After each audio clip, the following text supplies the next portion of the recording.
We have looked at our data most of the summer, basically, and taken a look and kind of tracked it over the last 2 years to specifically pinpoint not just groups of students, but skills that they're missing, like that gap that they're not getting, and where did they miss We're it? in uncharted territory, bringing kids from 2 years behind, Yes, sir. statewide, and bringing us up to grade level. It's a daunting task to do within a school year. Our teachers are very good at doing quick checks with the content that they teach. They also are required in their grades each 9 weeks to do a mastery of content as well as a measure of progress, which is formative. Are they working through it? And then summative, did they get it? Do they know it? And they're great. That's what happens in the classroom. After the pandemic, all of our schools are fully accredited. We know that. March of 2020, we know what happened.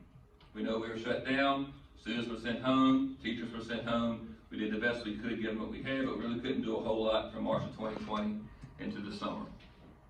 2021, we were very limited. We could only have about 6 or 8 kids in the classroom because we had the spacing regulations. We only could put half the kids on a given bus. So on any given day at the high school, you had students come in either Monday, Wednesday, or Tuesday, Thursday. At the elementary school level, you had them in school Monday through Thursday, but half of that day was direct instruction with teachers. The other half of that day was indirect instruction in the gym or auditorium given virtual learning. During that same time frame, we had 1,800 students receiving remote instruction or virtual instruction at home who opted for the virtual option.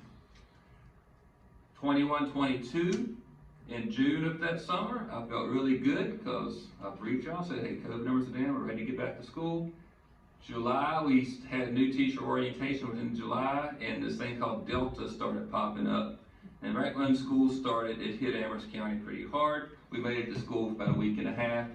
We had to shut down for a week, 2 weeks, and test everybody, bring them back to school and all that. So that hit us in January through March of this past year. We kept school open. I briefed you every month on that. But I cannot say that we had quality instruction taking place because any given day we had a third of our students out or a third of our teachers out, and they just weren't getting the instruction they needed based off of that because they weren't in school because our staff and our illness rates we had.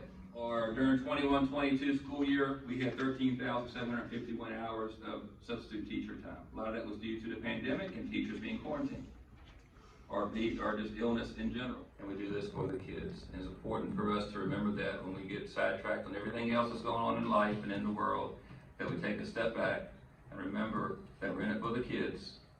And that's why we do what we do.